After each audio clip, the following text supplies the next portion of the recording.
Não foi convidado, mas parece que eu e o pastor Pedro vamos cantar hoje junto. Eu pensei isso, vamos pensar, viu? Eu acho que deve ser um tipo de uniforme.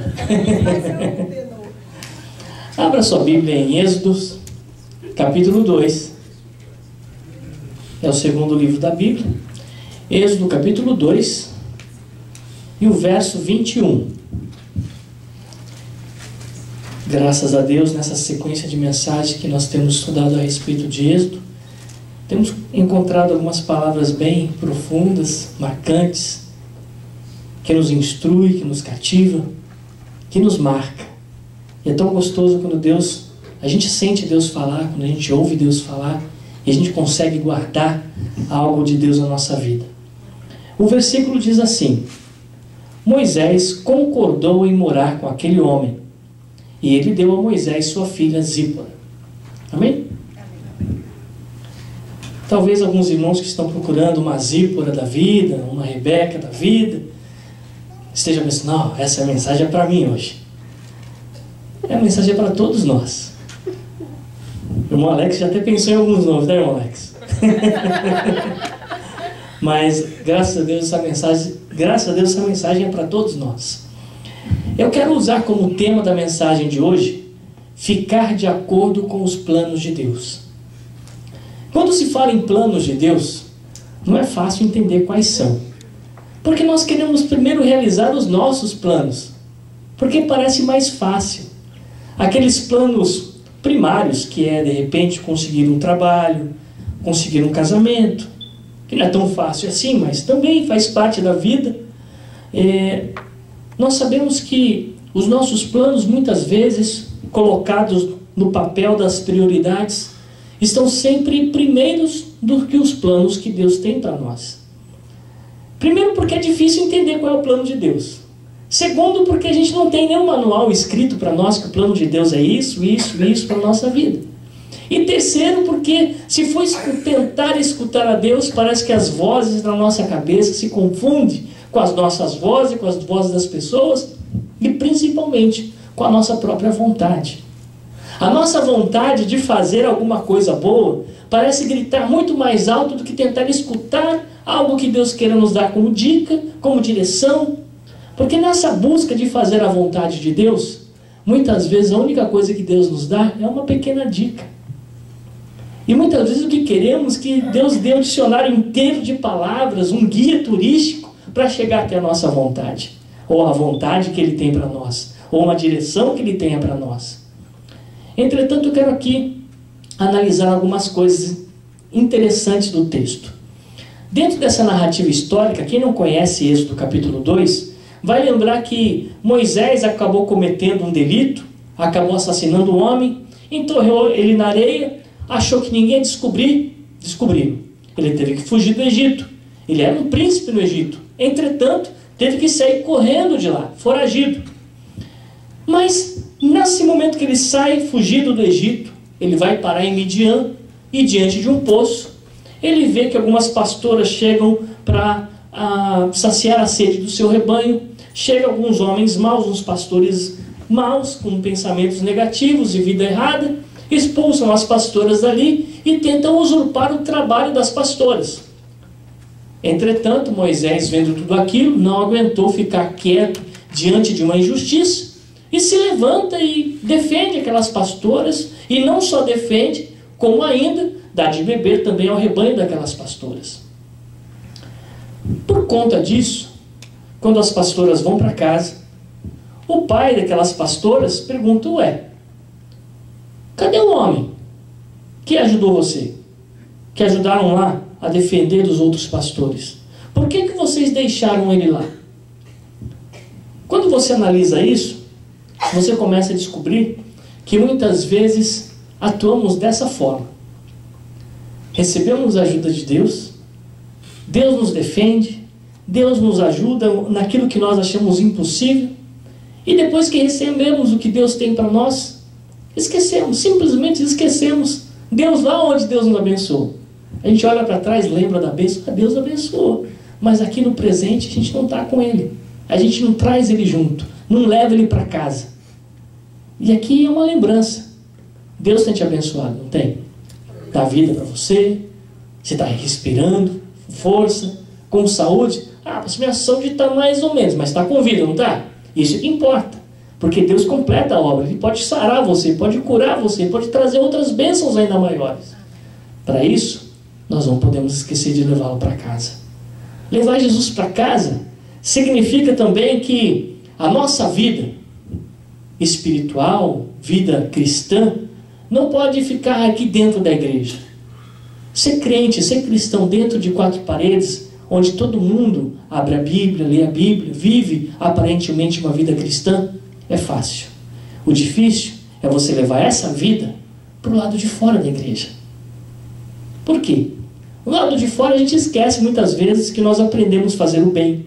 Nós esquecemos que aprendemos a falar a verdade. Nós esquecemos tantas coisas. E muitas vezes esquecemos Jesus na igreja. A gente só lembra dele quando vem para a igreja. Fora da igreja a gente não lembra. Que nós possamos lembrar dele todos os momentos da nossa vida. Amém?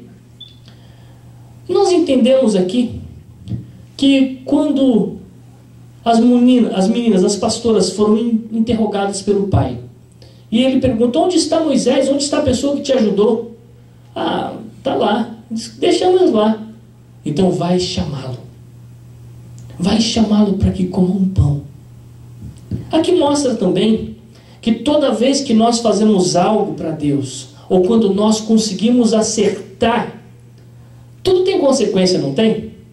Coisas erradas, automaticamente a gente colhe aquilo que a gente planta.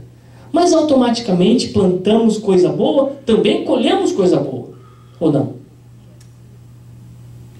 Tem um ditado popular que diz: o que planta aqui, colhe aqui mesmo. Amém. Mas tem um mais profundo ainda, que tem aquilo que, além de você colher aqui, você colhe na eternidade. Se você plantou aquilo que Deus te ensinou a plantar, a semente boa, a boa semente que é a palavra de Deus, você vai colher aqui na eternidade as grandezas de Deus. Agora, se você plantar o que, por exemplo? Mentira. Será que você vai colher verdade? Não, não tem como. Se você plantar ignorância, você vai colher carinho? É meio difícil, não é? É complicado isso.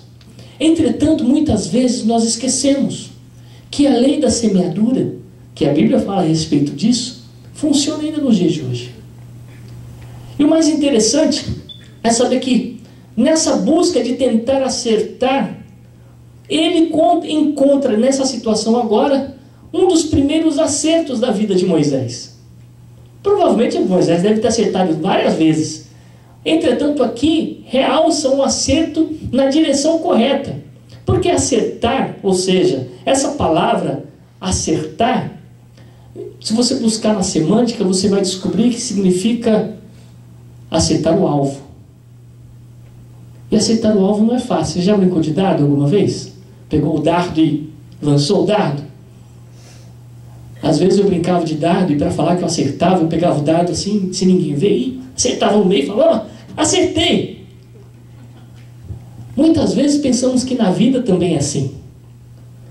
E na vida cristã, muitas vezes queremos mostrar para os outros aquilo que nós não fizemos. Mostramos um acerto que não houve, que nem foi nós que acertamos. O mais difícil em acertar o alvo é ajustar a mira. Sabe por quê? Você já tentou ajustar a mira de uma flecha, por exemplo? No Japão tem um curso de arco e flecha que os samurais, desde a época dos samurais, eles ensinavam seus filhos. E um dia eu fui assistir. Tinha uma das alunas que praticavam isso. E eu fui assistir uma demonstração. Eu pensava que era fácil. Primeiro, tinha que colocar muita força no arco. Esticar ele e deixar ele bem tenso. E o seu braço tinha que sustentar bem sem tremer. Uma tremidinha, perdi o alvo. Na vida é exatamente isso. Muitas vezes, nós até temos certa mira. Até ajustamos a mira. Sabe o que significa o ato de tremer? Esse tremor no braço que dá quando você estica a flecha, acontece por 2 coisas. Por 3. Mas basicamente 2. Primeiro, a falta de treino, a falta de prática. Quantas vezes erramos porque não praticamos? O acerto acontece pela prática. Você vê, quando a criança começa a andar, quando que ela consegue acertar que está andando direitinho? Será que ela, na primeira vez ela levanta e já sai andando? Não. Ela cai várias vezes, não cai? Mas será que ela desiste? Eu nunca vi uma criança que desistiu de querer andar. Não conheço. Cai uma vez, cai duas, pode até se machucar, chora um pouco, mas uma hora ela consegue. Por quê? Persistência. Então uma das coisas que você vai ajustar para que aquele arco ele pare de tremer é a persistência do treino, as tentativas. A segunda coisa, para ele deixar não tremer mais, é você perder a insegurança. Você tem que estar seguro do que você está fazendo. A vida cristã também é a mesma coisa. Enquanto nós sentimos insegurança, nós temos essa insegurança, sentimos inseguros, nós sempre vamos tremer e vamos acabar errando o alvo. O mais interessante, um dia Paulo fala assim: aquilo que eu mais quero fazer, isso eu não faço. E aquilo que eu não quero fazer, acabo fazendo. É uma paráfrase minha, mas quando nós paramos para pensar a respeito disso, vamos descobrir que é exatamente aí onde muitas vezes nós pecamos. Porque queremos fazer com as nossas próprias capacidades, com as nossas próprias forças, com aquilo que nós achamos que temos. Mas nós dependemos para conseguir algo, qualquer acerto. Para acertarmos, nós precisamos de um detalhe. Já percebeu que as pessoas, quando praticam o arco e flecha, eles primeiro observam a direção do vento, a velocidade do vento e a distância do alvo. 3 coisas importantes. Na vida cristã, também é isso. Nós temos que saber aonde está o nosso alvo. Qual é a direção? Ah, pastor, eu acho que é para o céu. Bom, se é para o céu, então nós temos que saber qual é a distância. Ih, pastor, aí não tem como medir.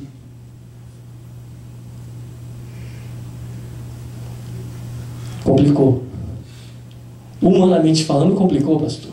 Não dá para a gente medir o céu. Como chegar até o céu? Aonde está o céu? Se é espiritual. Direção do céu. Um ponto. É o meu alvo. Segundo, a velocidade do vento. E a direção do vento. Mas se é espiritual, pastor, que vento e que direção é essa? A palavra de Deus fala e nos ensina que o nosso alvo é Cristo. E a direção até lá é por meio da cruz. E quando nós entendemos que a cruz é o caminho, pode vir o vento de um lado, vir o vento de outro, mas se o nosso alvo está em Cristo, nós já somos mais do que vencedores em Jesus Cristo. Não é muito complicado. O difícil é aplicar isso na nossa vida. Porque viver uma vida de conquistas e colocar o nosso alvo em Cristo e não se desviar nem para a direita nem para a esquerda, não é fácil. Porque tudo em nossa vida nos leva a desviar dos nossos objetivos. E aqui o mais interessante é que depois que Moisés defende as ovelhas, defende as pastoras, ele é deixado para trás, mas agora ele recebe um chamado. Um chamado que é uma proposta, na verdade. Uma proposta para ele morar naquela casa. Porque quando ele é chamado para tomar um cafezinho. Chama ele para comer um pão. Só que dentro da cultura daquela época, esse comer um pão significa traga ele para a nossa casa, para morar conosco, como recompensa de tudo aquilo que ele fez. Sabe o que Jesus está falando para você? Que quando nós procuramos acertar o alvo, e acertar o alvo em Cristo significa buscar e viver a estrutura perfeita como Jesus viveu. Andar como ele andou, viver como ele andou, e viveu e demonstrou para nós. É o que Paulo fala. O apóstolo Paulo fala: sede meus imitadores como eu sou de Cristo. Isso é acertar o alvo. E quando nós praticamos esses acertos, nós erramos, é claro, que somos falhos, somos humanos, mas quando nós continuamos perseverando em acertar o alvo, Deus nos chama. E esse chamado ele já fez.